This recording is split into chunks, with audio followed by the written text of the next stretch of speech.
El Señor esté con ustedes. Evangelio de nuestro Señor Jesucristo, según San Marcos. Gloria a ti, Señor. Cuando Jesús volvía de la región de Tiro y Sidón, iba hacia el mar de Galilea atravesando el territorio de la Decápolis. Entonces le presentaron a un sordomudo y le pidieron que le impusiera las manos. Jesús lo separó de la multitud y llevándolo aparte, le puso los dedos en las orejas y con su saliva le tocó la lengua. Después, levantando los ojos al cielo, suspiró diciendo, Efatá, que quiere decir, ábrete. Enseguida se le abrieron sus oídos, se le soltó la lengua y comenzó a hablar normalmente. Jesús le mandó insistentemente que no le dijeran a nadie, pero cuanto más insistía, ellos más proclamaban y en el colmo de su admiración decían, todo lo ha hecho bien. Hace oír a los sordos y hablar a los mudos. Palabra del Señor. Gloria a ti, Señor.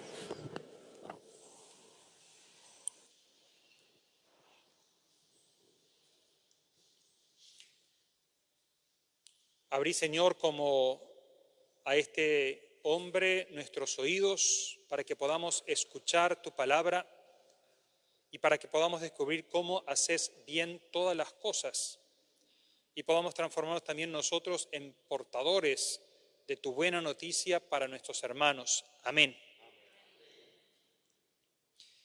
Jesús sigue su camino.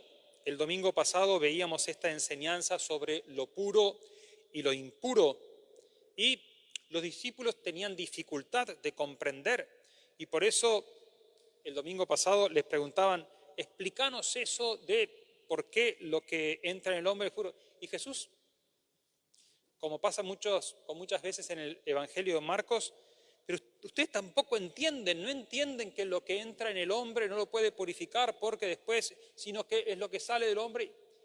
Y esta incomprensión, de alguna manera, el relato de la curación del ciego responde de alguna manera a esta incomprensión. Los relatos que nosotros escuchamos en el Evangelio lo tenemos que leer y escuchar a muchos niveles. Un primer nivel es el nivel narrativo que representaría una de las muchas curaciones que Jesús hizo en su historia. Pero cuando el evangelista narra, lo narra en continuidad con los relatos que vienen antes. Entonces, esta incomprensión de los discípulos, esta dificultad para escuchar de los discípulos, de alguna manera viene sanada con este relato de la curación de este hombre. De manera que no tenemos que leer esta curación exclusivamente como la manifestación del poder que tiene Jesús para curar, que de hecho es histórico porque hasta los enemigos de Jesús lo reconocían, pero tenemos que leer una dimensión también más honda, que es la dimensión, bueno, ¿por qué Marcos lo puso allí y cuál es el mensaje que nos quiere dar a nosotros? Entonces, el relato y muchas veces los detalles que se dan en el relato son parte del mensaje y de la comunicación que, en este caso, el evangelista quiere transmitirnos. Y por eso nos vamos a detener en algunos detalles. Dice, Jesús volvía de la región de Tiro, pasando por Sidón, y iba hacia el mar de Galilea, pasando por la Decápolis. Es un camino raro, es como diciendo, iba a Colonia pasando por Punta del Este, más o menos. Se ve que no tenía mucha idea Marcos de cómo era la geografía de la época. Pero la cuestión es que está fuera del territorio de Israel, es decir, es posible que no fuera un israelita. Y Jesús, una vez más, tiene esa compasión. Y por otro lado dice, le presentaron un sordo que tenía dificultad para hablar. En otro caso le presentan un ciego, porque un ciego no se puede desplazar. Sin embargo, el sordo tiene la posibilidad de desplazarse, pero le presentaron, está indicando también una comunidad en torno que cuida de esta persona, que conoce a Jesús y que lleva a esta persona hasta Jesús. Entonces, nos está hablando de un cuidado comunitario y de una fe comunitaria que se preocupa por aquel que no escucha la palabra y que, preocupándose, lo cuida y lo lleva hasta Jesús. Eso naturalmente tiene en nosotros una connotación importante para poder estar atentos. ¿Quiénes son aquellos que no pueden escuchar la palabra? Y no tenemos que ponernos a ver quién tiene audífono, sino hay muchos que no escuchan la palabra por diversos motivos, ¿no? Entonces, ¿cómo hubo una comunidad que llevó a este hombre a Jesús y cómo hoy sigue habiendo comunidades, personas que, conociendo a Jesús y conociendo la dificultad que tienen algunos de escucharlo, lo llevan hasta Jesús para que le abra los oídos? Entonces, le presentan a este hombre sordo y con dificultad para hablar y le piden que le impusiera las manos. ¿Y qué es lo que hace Jesús? Lo saca aparte de la multitud. Y este me parece un gesto no secundario a la hora de esta curación, porque naturalmente la dolencia que tiene esta persona lo expone y Jesús quiere cuidar y lo saca de esa exposición para curarlo en un lugar aparte. Y eso nos habla también a nosotros de cómo estamos llamados nosotros también a cuidar y cómo estamos también nosotros llamados a curar. Y hay veces que nuestra manera de curar, que puede ser la palabra, decirle, te está pasando esto, con ese tipo de palabras expuestas en torno a un lugar público o con más gente, más que curar, dificulta a la persona porque lo sobreexpone.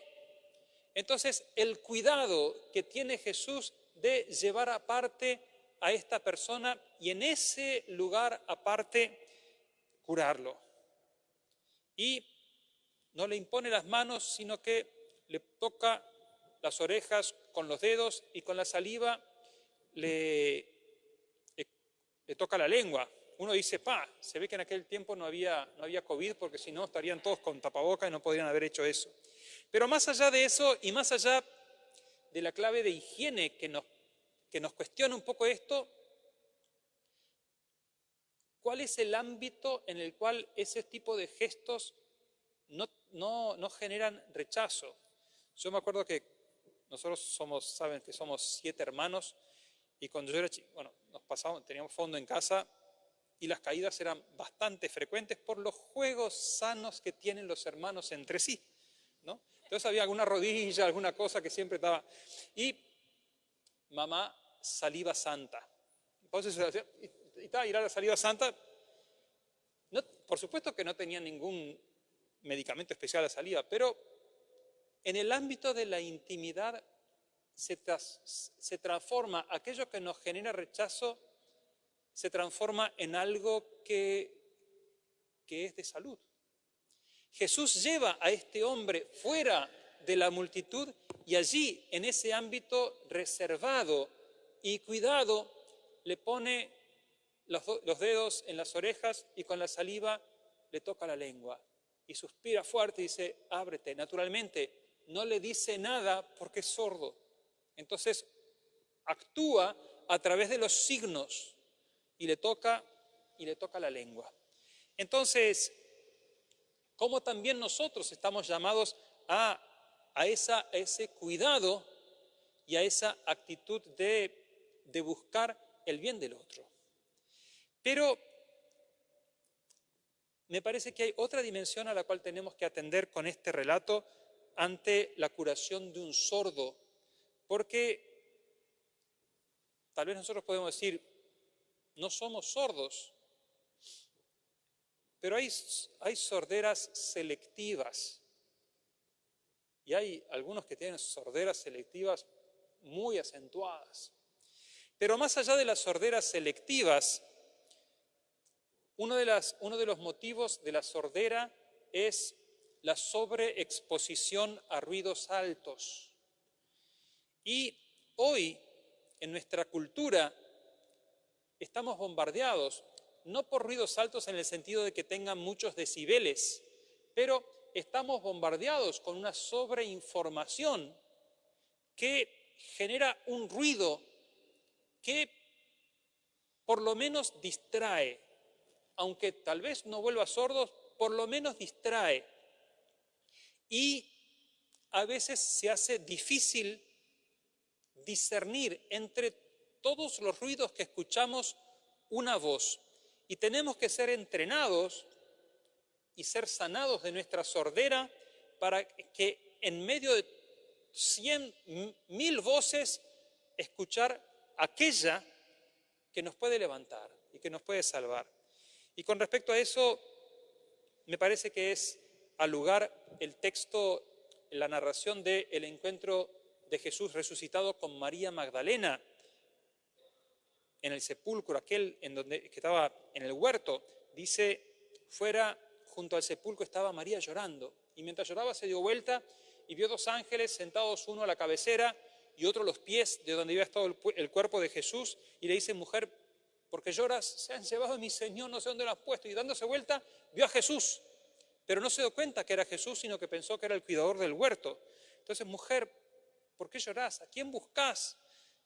Ella, pensando que era el que cuidaba el huerto, dice, Señor, si tú te lo has llevado, decime dónde lo has puesto y yo lo voy a ir a buscar. Y ahí Jesús le dice, María, Rabuní, y se le tira a los pies. Deja de tocarme, que todavía no soy al Padre. María escucha su nombre dicho por la voz del Señor y se le abren los oídos y los ojos para descubrirlo. Entonces, había escuchado a los ángeles y había escuchado a Jesús, mujer, ¿por qué lloras? ¿A quién buscas? Pero todavía no había hecho esa conexión. Y hay veces que se nos tienen que abrir los oídos para poder descubrir quién es el que nos está hablando. Y sobre todo cuando escuchamos nuestro nombre dicho por aquel que nos ama, todo cambia. Como decía Jesús en el Buen Pastor, el Buen Pastor llama a sus ovejas por su nombre, ellas reconocen su voz. Entonces, tenemos una capacidad para reconocer la voz del Buen Pastor, pero tenemos que hacernos conscientes que tenemos un ruido de 1000 voces y naturalmente entre esas 1000 voces hay veces que no resulta fácil distinguir una entre esas 1000 y por eso se nos tienen que abrir los oídos. Entonces es nuestra súplica, Señor, así como le abriste los oídos a este sordo, abrí nuestros oídos para que podamos descubrir entre las 1000 voces una. Y hay veces que esa voz pasa y un día pasa y otro día pasa y otro día pasa y no siempre estamos atentos para escucharla. San Agustín se convierte ya de adulto a los 28 años y su conversión vino por el oído. Dice que estaba en su jardín y que escuchó voces de niños que decían tolle et lege, toma y lee, toma y lee. Y tenía ahí una Biblia, él era muy buscador y lee el pasaje de la carta a los Romanos, no es el reino de Dios, el Evangelio, el reino de Dios no se manifiesta ni en las comidas y esto, sino en la justicia, en la paz y en el gozo del Señor. Y eso para él, esa voz y esa palabra fue lo que lo convirtió. Muchas veces la había leído, pero llegó un momento en que esa palabra se transformó en palabra del Señor. Entonces, tal vez nosotros muchas veces escuchamos la palabra, pero todavía no tenemos el oído suficientemente abierto como para descubrir esta palabra es para mí. El Señor me la está dirigiendo a mí. Y por eso necesitamos la intervención del Señor que quiere abrir nuestros oídos para decir, por supuesto que te lo estoy diciendo a vos hace rato, pero igual estoy feliz que hoy me escuches. Vamos a pedirle al Señor que abra nuestros oídos y que nos haga atentos. San Agustín decía, claro, después de convertirse, ¿no? Él decía, tengo miedo que el Señor pase y ya no vuelva. Porque hay veces que nosotros jugamos con la misericordia del Señor. Bueno, si no lo escucho hoy, bueno, mañana lo escucharé. O si no lo escucho hoy, bueno, como la iglesia tiene ciclo de 3 años, dentro de 3 años me tocará este mismo evangelio, entonces, bueno, tengo 3 años más tengo miedo que el Señor pase y no vuelva. Vamos a darle gracias al Señor porque pasa y porque toca. Y a este hombre le tocó los oídos y la lengua con su saliva, a nosotros se nos da entero. No son sus dedos, no es su saliva, es su cuerpo y su sangre que se nos da. Si para este hombre los dedos y la saliva del Señor fueron de apertura, ¿qué no será para nosotros el cuerpo y la sangre del Señor que comulgamos y que está en nosotros? Vamos a pedirle que lo podamos acoger con nuestros oídos, con nuestra boca, con nuestro corazón, con todo nuestro ser, y que dejándonos transformar por Él, escuchemos su palabra que es vida y con nuestra vida respondamos a su palabra.